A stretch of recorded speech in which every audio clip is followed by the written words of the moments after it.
Please give an energetic and warm welcome to the one and only RJ Karthik.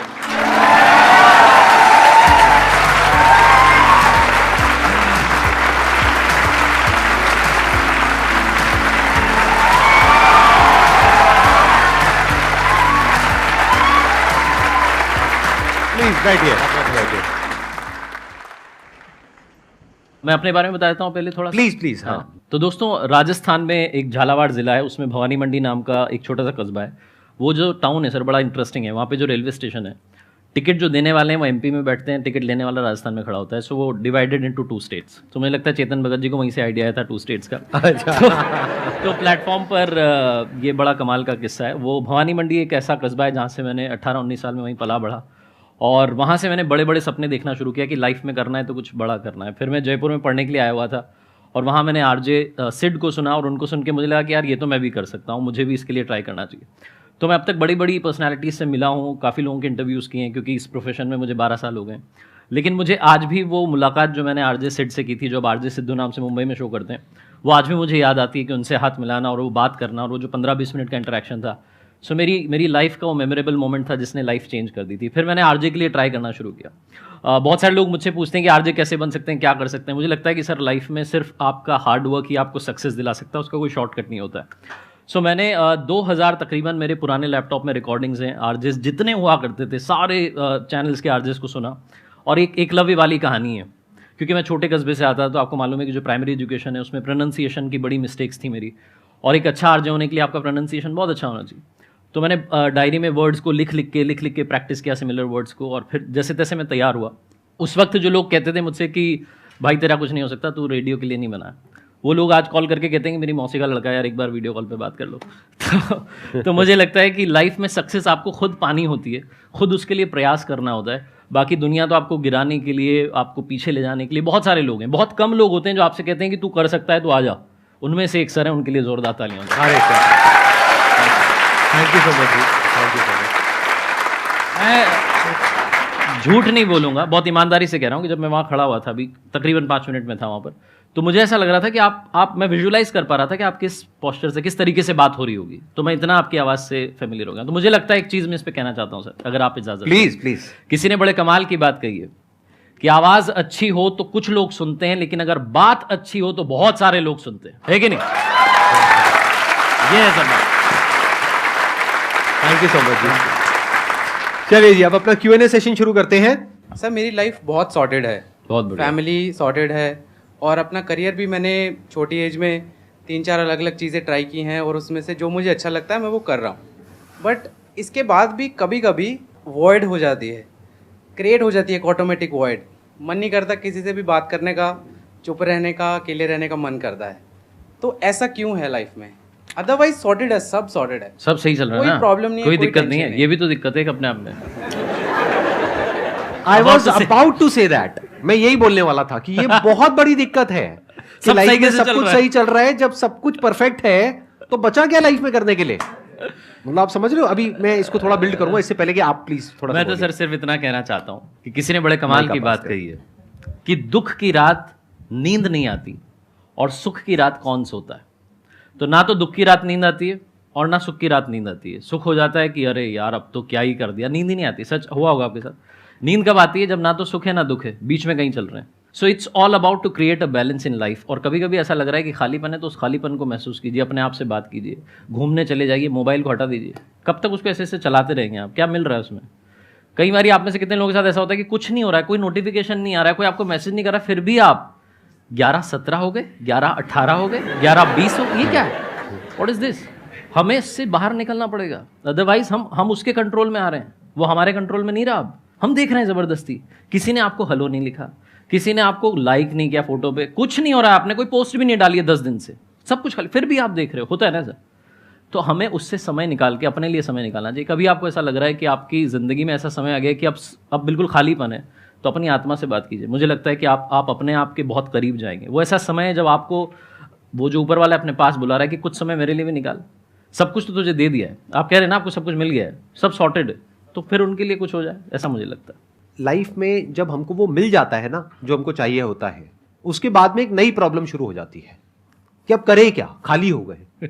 देखो, जिसकी life में कोई problem है उसके पास में तो एक ही गोल है ना, और गोल बिल्कुल क्लियर है कि मुझे ये अचीव करना है। जब तक ये एंट्रेंस क्रैक नहीं हुआ, एंट्रेंस क्रैक करना है, उसके बाद में ये जॉब चाहिए, उसके बाद में ये करना है, वो करना है, व्हाटएवर। जब ये सब हो जाता है और आप जैसे खुद कह रहे हो कि लाइफ सेट हो गई है, ये बहुत ही एक, मैं क्या कहूं, एक बोरिंग स्टेट होती है जहां पर जा करके एक वॉइड फील होता है अंदर से। तो फिर उसमें क्या होता है कि लोग एस्केप करते हैं उस वॉइड से। एस्केप करने के क्या तरीके हैं? वही जो इन्होंने कहा कि या तो मोबाइल पे टाइम पास करते रहो, या थोड़ा सा 2-4 लगा लो लवली लवली, राइट? हाँ, दोस्तों के साथ में जा करके बैठ जाओ, उल्टी सीधी बातें करते रहो इधर उधर की, या कुछ भी किसी भी तरीके से टाइम पास करो। एक तो ये होता है जिसको हम टाइम पास कह रहे हैं, एक्चुअल में हम टाइम को किल कर रहे हैं। वो टाइम जो एक दिन हमें किल करने वाला है। ऐसे में आपको अपने आप से पूछना है what next. Life eat sleep repeat वाले मोड में चली जाती है। जैसे बिल्कुल ऐसा है, एक मूवी आपने देख ली, बहुत अच्छी लगी पहली बार में, फिर दोबारा देखी क्योंकि बहुत अच्छी मूवी थी, दोबारा देखी, तिबारा देखी, फिर 4 बार देखी। अब आप कह रहे हो मैंने मूवी को वही बार बार लूप में देख रहा हूं और 1 साल से देखता चला जा रहा हूं डेली, अब थोड़ी बोरिंग हो गई है। तो बोरिंग होगी ना। ये जो वॉइड है, ये पता है क्या है? ये एक ऐसी फीलिंग है कि आप अंदर से कुछ और करना चाहते हो अपनी लाइफ में, लेकिन जो चल रहा है, जैसा चल रहा है, उसकी आदत हो चुकी है, उससे बाहर भी नहीं निकलना चाहते। तो एक तरफ से आप बाहर निकलना भी चाहते हो, लेकिन निकलने के लिए जो करना पड़ेगा, उसके लिए जो एफर्ट करना पड़ेगा, वो हम नहीं करना चाहते। इसको कंफर्ट जोन बोलते हैं कि मतलब अब आपकी लाइफ कंफर्टेबल हो गई है। लाइफ में ना 2 चीजें होती है। एक होता है जो बेसिक हमारी नीड्स होती हैं, जरूरतें होती हैं, जब वो पूरी हो जाती है उसके बाद आदमी भागता है कंफर्ट के पीछे। जब लाइफ कंफर्टेबल भी हो जाती है तो अब कुछ बचा ही नहीं लाइफ में। अब जैसे इन्होंने कहा, अब आपको अगले गोल के बारे में सोचना है। अगला गोल क्या है? अपनी स्किल्स को अपग्रेड करो, अपने लिए कोई चैलेंजेस क्रिएट करो लाइफ में, अपने लिए कोई प्रॉब्लम क्रिएट करो। अगर नहीं है तो हमें लगता है problem free life is good. अरे नहीं, बोरिंग है। प्रॉब्लम क्रिएट करो अपने लिए, कोई ना कोई चैलेंज क्रिएट करो। जैसे अब सोचो मेरी लाइफ कितनी कंफर्टेबल है, अगर वैसे आप देखो तो। आपको वैसे पता नहीं है लेकिन हाँ, मतलब वैसे बहुत कंफर्टेबल है as far as my business is concerned. लेकिन तब भी ये सब कर रहा हूं ना। क्यों कर रहा हूं? क्या जरूरत है? लगाओ, थोड़ा सा दिमाग लगाओ, क्या जरूरत है? आपको एक्चुअली जो लाइफ का जो हाईएस्ट पॉइंट है, मतलब एक्सप्लोरेशन के इस डेप पर जाना है कि ये हर चीज़ आपको एक्सप्लोर करनी होती है। अभी फॉर एग्जांपल ये सेशन से भी आप कुछ सीख रहे हो, सर से भी कुछ सीख रहे हो, पब्लिक से कुछ सीख रहे हो, तो आपको एक्सप्लोरेशन आपका मेन ये है, मतलब मोटिव है लाइफ का। तो वो उसका तो कोई एंड ही नहीं है ना सर। एक्सप्लोरेशन तो आप फिर यूनिवर्स को एक्सप्लोर कर सकते हो, खुद को एक्सप्लोरेशन कर सकते हो, थॉट को एक्सप्लोरेशन कर सकते हो। तो ये आपका पर्पस है। Absolutely right. हाँ,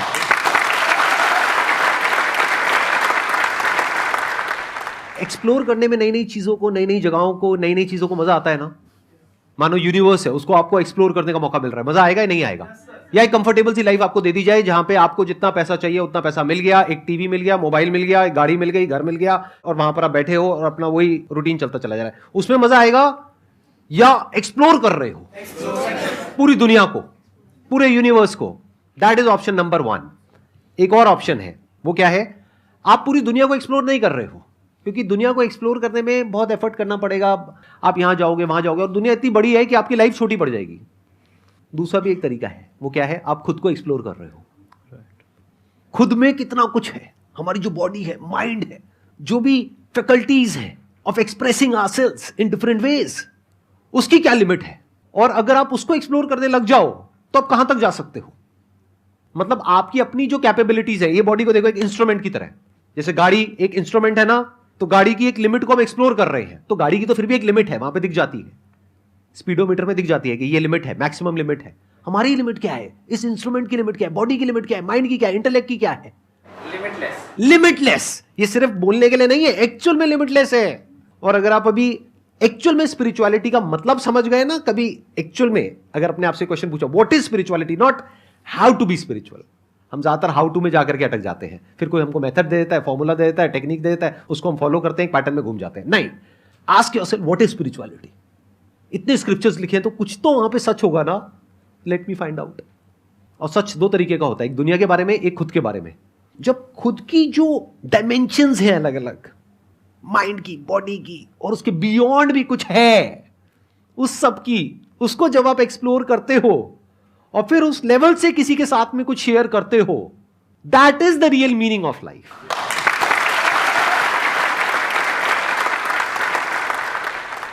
सर मेरा क्वेश्चन ये है like when you are moving towards a path there are points कि आपको फीडबैक मिलता है, नेगेटिव फीडबैक होता है या सीनियर ने कुछ बोल दिया in job, then you feel down and those words affect you a lot. काफ़ी लोग ऐसे भी होते हैं जो ज़बरदस्ती आपके पीछे पड़े होते हैं, जिनको इस बात से ही चिंता है कि ये वहाँ कैसे पहुँच गया, संदीप सर से कैसे मिल लिया. भगवान गौतम बुद्ध की एक कहानी है, वो अपने शिष्य आनंद जो उनके सबसे प्रिय शिष्य थे, उनके साथ में एक बार जा रहे थे. सुनाता हूँ सर अगर आप कहें तो. प्लीज मेरे को मजा आ रहा है. तो भगवान गौतम बुद्ध अपने प्रिय शिष्य आनंद के साथ में जा रहे थे और एक गांव से गांव दूसरे गांव जाते रहते थे, रोज उनका रूटीन था, प्रवचन करते थे. तो जब वो जा रहे थे तो उन्हें रास्ते में काफ़ी देर से चल रहे थे, आनंद थक चुके थे, उन्हें लग रहा था अब रुक जाना चाहिए, ये चलाए जा रहे हैं. जैसे मान लीजिए मेरे बॉस हैं, ये गुरु हैं, तो ये चलाए जा रहे हैं, मैं आनंद हूँ, मुझे लग रहा है कि क्या हो रहा है. तो एक व्यक्ति मिले, खेत में काम कर रहे थे, किसान थे, तो उनसे पूछा कि वो गाँव कितनी दूर है. उन्होंने कहा बस आने वाला है, 2 मील दूर है. तो उन्होंने कहा ठीक है, चलने लगे. वो आ ही नहीं रहा था. आनंद को भी लग रहा था कि 2 मील तो निकल गए आराम से, जितना कैलकुलेट कर पा रहा हूँ. फिर एक महिला दिखी जो लकड़ी उठा करके जा रही थी, तो उनसे पूछा कि माता जी गाँव कितना दूर. उन्होंने कहा अरे बेटा बस पहुँच गए, आने ही वाला है. फिर चलने लगे. आनंद को लग रहा था गुरुजी कह रहे हैं तो चलना ही है.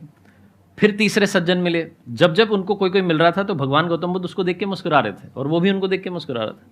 तीसरे वाले मिले तो उन्होंने भी कहा बस आने ही वाला है, आप पहुँच गए. अब की बार आनंद का दिमाग खराब हो गया. उन्होंने झोला उठा के नीचे पटका, बोले गुरुजी बहुत हो गया, और ये क्या चल रहा है कि आप मतलब मैं आपका बहुत सम्मान करता हूँ लेकिन आप बार बार हंस रहे हो. बोले आनंद वो गाँव दूर है, वो 20 मील दूर है, लेकिन ये जो 3 लोग मिले इन्होंने हमें 6 मील तक तो पहुँचा दिया. इन तीनों का शुक्रिया कि इन्होंने हमें कहा, इनका धन्यवाद कि आने वाला है. इसी चक्कर में हम 6 मील चलाए, तुम्हें पता भी नहीं चला. सो लाइफ में ऐसे लोग बहुत कम हैं जो आपको इस तरीके से आगे खींच रहे हैं, आगे बढ़ा रहे हैं. ऐसे लोग ज़्यादा है जो टांग खींच रहे हैं. मुझे लगता है किसी ने बड़े कमाल की बात कही है कि लोगों की टांग खींचने के बजाय उनका हाथ खींचना चाहिए ताकि हम उन्हें आगे बढ़ा पाएं. तो ऐसे लोगों के संपर्क में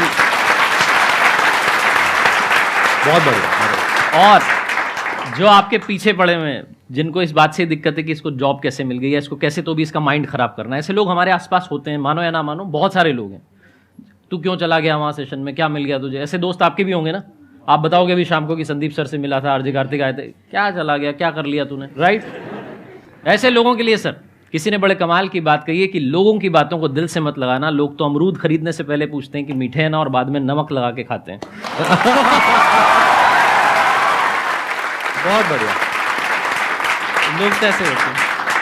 तो आप ज़्यादा चक्कर में मत रहिए, आप बहुत अच्छा कर रही हैं. आप जैसा सर ने बताया कि ये जो हमारी शरीर की जो यात्रा ये अनंत है, हम कहीं भी पहुंच सकते हैं, कुछ भी कर सकते हैं. तो आप उनका लोड मत लीजिए. आप ये सोचिए कि मैं अच्छी हूँ, अच्छा करूँगी. जहाँ आपको लगता है कि सही बात बोली उसको नोट डाउन कर लीजिए कि यहाँ मेरे फायदे की है. जहाँ आपको लगता है कि ज़बरदस्ती बोली गई है तो उसको अवॉइड कर दीजिए. इग्नोर का बटन बहुत आसान होता है, उसको दबाते चलिए, अच्छा रहेगा. बाकी सर ऐड करें. मैं थोड़ा सा यहाँ पे ऐड करूंगा. एक पॉइंट तक आप उनको इग्नोर कर सकते हैं जब तक कि वो आपके काम के बारे में बात कर रहे हैं. But once it gets personal, दोनों में बड़ा फर्क होता है. एक है आपके काम को क्रिटिसाइज करना, एक है आपके बारे में कुछ ऐसा बोलना जिसकी वजह से आपकी सेल्फ एस्टीम हर्ट होती है. There you have to take a stand. But at times you feel that if they are your family, you feel that you are disrespecting them if you are like replying back to them. कोई भी आपको criticise कर रहा है तो जरूरी नहीं है वो आपका दुश्मन है, हो सकता है वो आपका दोस्त है. इनफैक्ट दोस्त ही क्रिटिसाइज करते हैं जो अपने होते हैं. वही तो आपको बताएंगे ना अब आप गलत ट्रैक पे हो या आप सही नहीं कर रहे हो, आप गलत कर रहे हो. जैसे कस्टमर्स है वो क्रिटिसाइज करते हैं हमारे प्रोडक्ट को, सर्विसेज को, वो बोलते हैं नहीं इसमें ये खराब है वो खराब है, तो वो कोई दुश्मन थोड़ी ना हो गए. लेकिन अगर कोई आपकी सेल्फ एस्टीम को, सेल्फ रिस्पेक्ट को हर्ट कर रहा है, there you have to take a stand. मेरी एक लाइन है जो मैंने अपने कई सेशंस में अलग अलग बार बोली है, अलग अलग तरीके से. आज एक बार फिर रिपीट कर देता हूं उस चीज को. आपको लाइफ में पावरफुल बनना है, इसलिए नहीं कि आपको पावरफुल बन करके किसी का टॉर्चर करना है या किसी को दबाना है. आपको पावरफुल बनना है ताकि ये दुनिया आपका टॉर्चर ना कर सके. क्या बात.